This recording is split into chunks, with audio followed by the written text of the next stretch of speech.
Imagine waking up one day and realizing that the world you thought you were living in, the job you chose, the people you love, even the identity you carry like a name tag, was never entirely yours. You sense it in fleeting moments, when you wake from a dream that feels more real than the daylight hours, when you remember a fragment of something so strange and raw it makes your carefully constructed self feel counterfeit. You shake it off, of course. Dreams are just static, just the brain's leftover noise, or so we tell ourselves. Yet what if the fragments we dismiss at dawn are the only moments where the mind speaks without censorship? What if the nonsense you laugh away is in fact the unfiltered truth, the truth you spend your waking life refusing to see? Dreams are not polite. They do not flatter you, they do not reinforce the tidy story you've been told about who you are. They erupt like messengers from beneath the surface, tearing holes in the mask of consciousness. A forgotten face appears in the night, an impossible landscape grips you with dread, you find yourself running from shadows you cannot name. Then the alarm blares, and the ritual begins: dismiss, deny, forget. But the question lingers: why does the dream feel more authentic than the office desk, the social small talk, the scrolling of glowing screens? Why do we sense, in the foggy remnants of a dream, something more alive than the carefully curated lives we drag through daylight? Ask yourself this: are your dreams hallucinations, or is your waking life the real hallucination? Consider how strange it truly is to assume that the mind, in its most liberated state, unchained from clocks, from obligations, from culture's expectations, would only produce nonsense. How arrogant, how fearful, to call them illusions, when perhaps they are the only place you can't lie to yourself. Perhaps your dreams are the soul's unedited manuscript, and waking life is just the heavily censored version, redacted by society, trimmed down for polite company. You may believe you are free, but when was the last time you confronted what lies beneath the surface of your waking persona? We live in a civilization obsessed with control, schedules, rationality, measurable outputs. And yet every night, that fortress collapses, and a deeper self takes the stage, one you cannot fully recognize but also cannot deny. Why do you think that is? Why does the mind keep whispering truths you spend your waking life ignoring? Perhaps you've dreamt of a lover you don't have, and awoken guilty. Perhaps you've seen yourself failing catastrophically, shamed in front of faceless crowds. Perhaps you've woken breathless from a nightmare, unable to shake the feeling that it revealed something you would rather not know. Dreams are rarely comfortable, they are often brutal, invasive, and confusing. But maybe that is precisely the point. Truth rarely comforts. Truth disrupts. And so the dream, in all its grotesque honesty, becomes the only stage where your denied reality can break through. Think of Carl Jung, who once said, "Who looks outside, dreams, who looks inside, awakes." What if you've misunderstood this statement all along? What if the dream is not merely fantasy, but the mirror of your unacknowledged self? What if awakening is not about opening your eyes in the morning, but about remembering what the night tried to show you? And here lies the paradox. We treat our dreams as lies while treating our waking illusions as truth. We cling to the masks, the roles, the socially sanctioned story of who we are, while the unconscious keeps smuggling in messages under the cover of sleep. Which one, then, is the dream? The fluorescent-lit meetings, the scripted conversations, the daily performance of normalcy, or the raw, unfiltered landscapes of the unconscious? You sense it, don't you? The suspicion that something you are denying keeps bleeding through. Every forgotten dream is not gone, it festers in the corners of your psyche, shaping your fears, your attractions, your decisions, without your consent. Deny them all you want, but the denied always returns. So here is the great question. If your dreams are not lies but confessions, if they are not illusions but revelations, what truth have you been running from? And what would happen if, instead of dismissing them, you dared to listen? What if the key to your life's deepest riddle has been speaking to you all along, in the very language you've trained yourself not to understand? You might think the problem lies in the mystery of dreams themselves, that they are simply too fragmented, too irrational, too bizarre to mean anything coherent. But the real problem is not with the dream. The problem is with you. With all of us. With the way we have been conditioned to fear what the unconscious reveals. We do not deny dreams because they are meaningless, we deny them because they threaten to reveal too much. From the moment you were a child, you were taught a narrative, how to behave, what to desire, what counts as success, what makes a good person. These lessons, though dressed in the clothes of wisdom, were also chains. The family, the school, the church, the state, all these institutions carved you into a shape that would fit neatly into the machinery of society. But in that carving, entire parts of you had to be amputated. your forbidden desires, your unspeakable fears, your rebellious impulses. Where did those amputated parts go? They did not vanish. They sank into the unconscious, into the dark well that surfaces every night in your dreams. Carl Jung called this repressed material the shadow, the denied aspects of the self that we push down because they are too threatening to our daylight identity. You believe yourself kind, rational, moral, but in dreams, the shadow wears your face and commits acts you would never allow yourself to imagine in daylight. You see yourself jealous, violent, lustful, cowardly, desperate. You recoil and say, that was only a dream. But what if the shadow is simply the honesty you refuse to bear? What if the unconscious is not trying to harm you, but to remind you of the parts of yourself you've buried alive? Friedrich Nietzsche once declared, every deep thinker is more afraid of being understood than of being misunderstood. This applies not only to philosophers but to your own unconscious.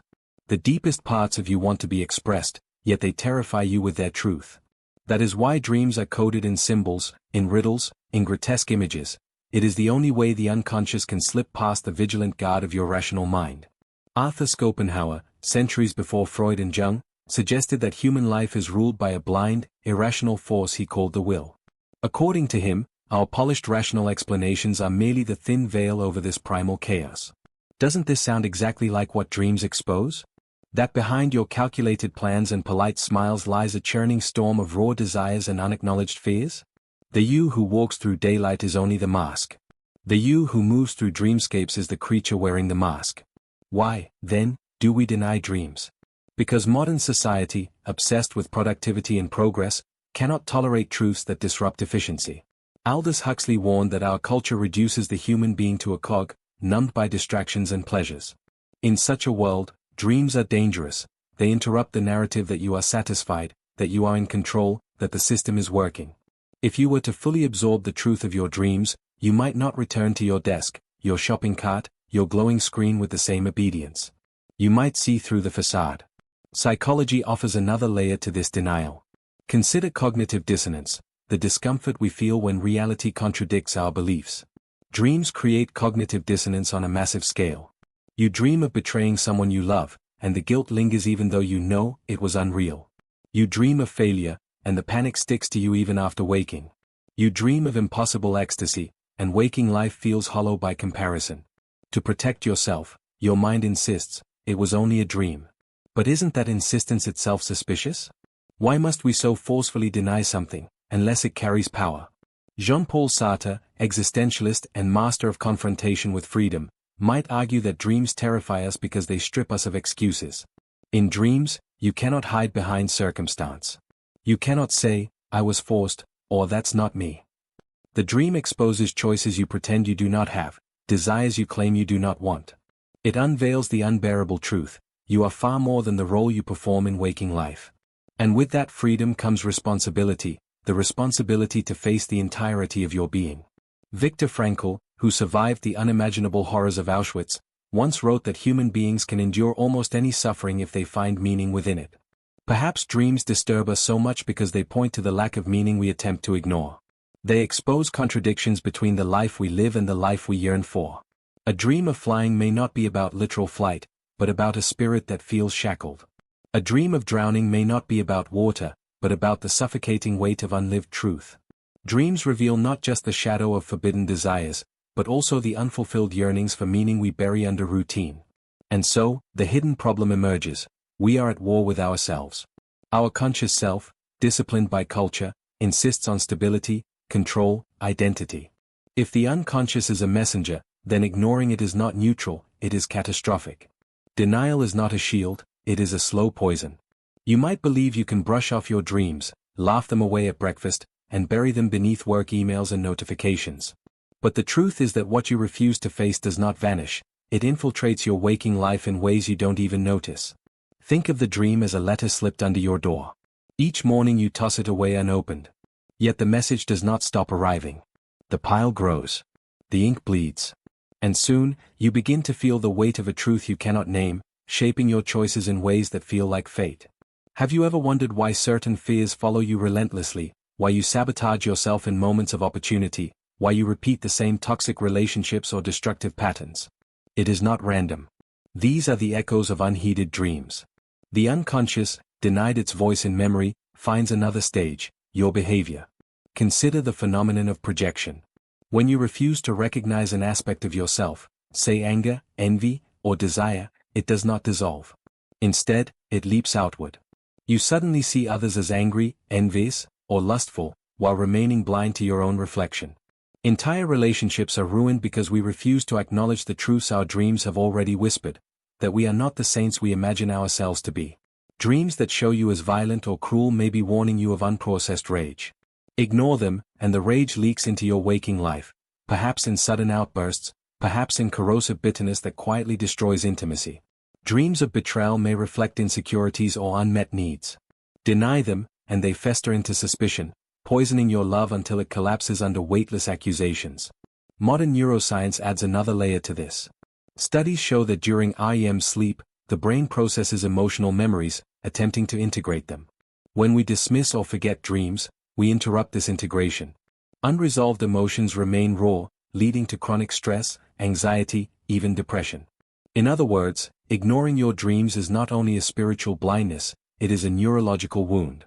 The consequences extend beyond the personal. Cultures, too, have their dreams. Myths, rituals, art, these are collective dreamscapes, attempts of a society to face what lies beneath. When a culture denies its own collective unconscious, the consequences erupt as violence, fanaticism, or cultural decay. Jung once warned that what is not made conscious returns as fate. Look at history. Repressed truths, ignored injustices, buried collective traumas, they do not stay buried.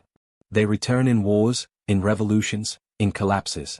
But the tragedy is most intimate in the individual life. How many people die without ever listening to their dreams? How many live shackled by roles they never chose, haunted by anxieties they never understood, restless for a meaning they never pursued? A dream of standing on a stage may not mean you literally need to perform, it may mean your spirit longs to be seen. A dream of losing your teeth may not mean dental issues, it may signify powerlessness, a fear of aging, a terror of irrelevance. Refuse these messages, and your life shrinks into a prison of routines that slowly suffocate you. Think of the man who dreams every night of drowning. He wakes, shakes it off, drinks his coffee, and heads to work. But what if the drowning is not about water? What if it is about a job that is suffocating him, a marriage where he cannot speak, a life where his soul is gasping for air? To ignore the dream is to accept the drowning. Think of the woman who dreams of flight. She soars over mountains, unbound, ecstatic. But each morning she dismisses it as silly fantasy. And so, she never travels, never risks, never creates. She lives safely, dutifully, and dies with her wings untested. The unseen consequence of denying her dream is not merely sadness, it is the quiet murder of her potential. And then there are nightmares. We treat them as enemies, something to escape. But nightmares are perhaps the most urgent truths. They confront us with fears we refuse to face: death, loss, guilt, shame. To run from them is to guarantee that those fears rule us invisibly.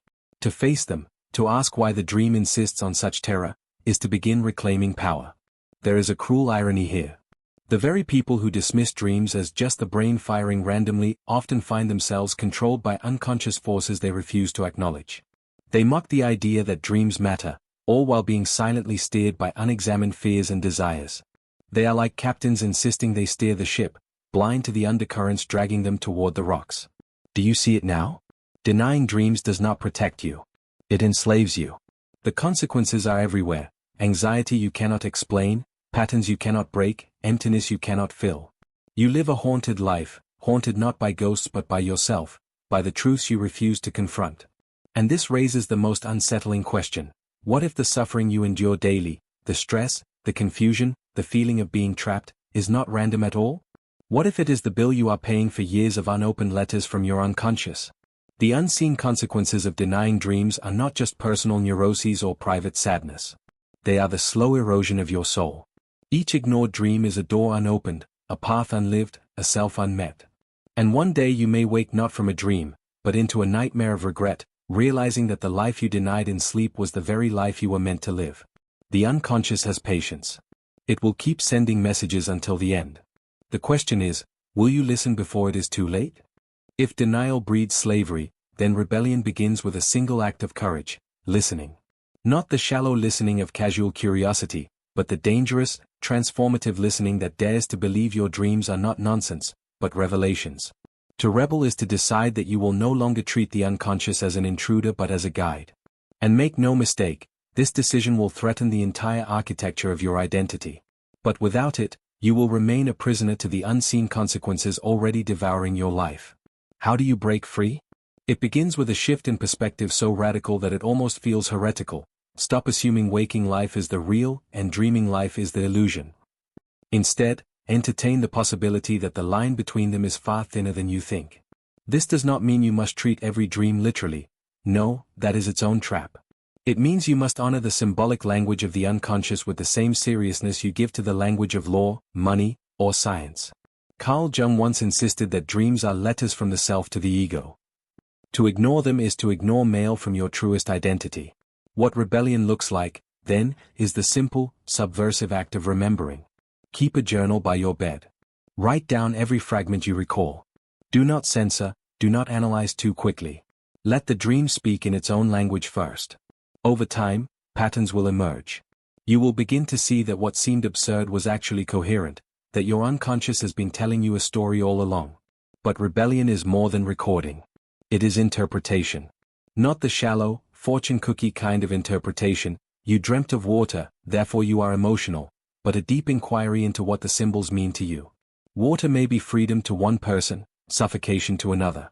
Teeth may be about power for one, vulnerability for another.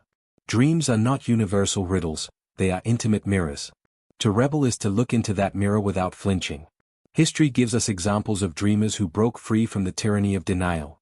Consider the ancient shamans, who treated dreams as bridges to hidden knowledge, guiding their tribes with visions received at night. Consider artists like Salvador Dali, who mined his surreal dreams to create works that shattered the boundaries of perception. Even scientists owe discoveries to dreams. Kekule's vision of a snake biting its tail revealed the structure of the benzene ring, a breakthrough in chemistry. These figures remind us, to listen to your dreams is not regression into superstition. It is an act of revolutionary creativity. And yet, rebellion requires more than listening to dreams themselves. It requires confronting the shadow they reveal. This is the hardest part, because it demands you accept the parts of yourself you've exiled. Imagine facing a dream where you commit a violent act. The instinct is to recoil, to say, that is not me. But rebellion asks you to consider, perhaps it is you, not in the literal act, but in the force of suppressed anger you've denied. Only by acknowledging it can you channel that energy constructively instead of letting it sabotage your life in hidden ways. Nietzsche called for the birth of the Übermensch, the one who creates his own values, rather than living by society's imposed morality. Breaking free from dream denial is a step toward this. For to face your unconscious honestly is to reclaim authorship of your own life. You no longer let culture dictate what desires are acceptable, what fears must be ignored. You write your own scripture, drawn from the deepest well of your being. Rebellion also requires discipline. It is easy to romanticize dreams for a week, then return to numbness. But the unconscious is relentless, it demands daily engagement. To break free, you must make it a practice. Reflect, write, question, interpret. Meditation, active imagination, even creative expression can serve as tools to converse with the unconscious. Paint your dream, write a dialogue with its characters, embody its symbols. In doing so, you transform denial into dialogue. Imagine this, you stand at the edge of a cliff. Behind you lies the world of denial, the roles you played, the masks you wore, the dreams you ignored. Before you stretches an abyss, vast and terrifying. And across that abyss, you see something stirring, your true self, radiant and unflinching, waiting for you to leap. This is the moment of ultimate truth, to realize that dreams are not a foreign language, not illusions, not fragments of nonsense, but the purest voice of your existence. They are you, stripped bare of excuses, stories, and masks. They are not whispering to you. They are you. All your life you've been taught that truth lies outside, in science, in religion, in authority figures, in the measurable. But what if the deepest truth was always within, delivered each night in symbols that only you could decode? What if the thing you feared most, your dreams, was the key to ending the war between who you are and who you pretend to be? The ultimate realization is this: to deny your dreams is to deny yourself. To honor your dreams is to awaken, not just at dawn, but in life. Think of it this way: every dream is a death and a rebirth. In one, you die in fire. In another, you fall endlessly. In another, you lose everything you love. Yet you awaken, not dead, not fallen, not bereft. What is the unconscious teaching you? That you are not who you think you are. You are not fixed. You are not the fragile mask of identity. You are the dreamer who survives every death, every transformation, every collapse. And so, dreams whisper the most radical truth: you are infinite. Not in the shallow, comforting sense of being special, but in the terrifying, liberating sense that you cannot be reduced to your waking persona. You are not your job, your reputation, your fears, or even your memories. You are the one who creates and dissolves these selves each night. To awaken to this is to realize you are far greater, and far freer, than you ever dared imagine. This is why so many resist. To face dreams is to face freedom, and freedom is terrifying. Sartre argued that humans flee from freedom because it leaves them without excuses. Dreams corner you with this same truth. You cannot say, I am only this role, or I had no choice. Dreams show you your hidden choices, your buried desires, your capacity for destruction and creation alike. They hand you the unbearable gift of freedom. And yet, with this terror comes beauty. To accept your dreams is to accept your wholeness. You are light and shadow, saint and sinner, creator and destroyer. Jung called this individuation, the integration of the unconscious into the conscious self. The final realization is not about perfection, it is about wholeness. To deny dreams is to live half a life. To embrace them is to live as an undivided being. What changes when you accept this? Everything. The world itself transforms. You no longer see life as a sequence of duties, but as a living dream in which meaning is everywhere. That recurring nightmare you once fled becomes a guidepost, an invitation to confront fear. That ecstatic dream of flight is no longer fantasy, it is a reminder to live expansively, to risk, to transcend. The mundane routines of waking life begin to shimmer, because you realize they are no less dreamlike than the visions of the night. Philosophers have long whispered this truth. The Upanishads of ancient India declared, all this is a dream. The Buddha likened life itself to a fleeting vision. Schopenhauer argued that waking and dreaming are two sides of the same coin. Modern physics, with its strange quantum puzzles, hints that reality is not as solid as it appears. Could it be that your nightly dreams are not the illusion, but the rehearsal for recognizing that waking life is equally dreamlike? Here lies the final paradox. By taking your dreams seriously, you awaken to the dreamlike nature of reality itself. You realize that what you once dismissed as mere dreams were training grounds for the most profound recognition. That truth is not found in clinging to appearances, but in embracing the mystery of existence. And so the ultimate truth emerges. Dreams are not interruptions of reality, they are revelations of it.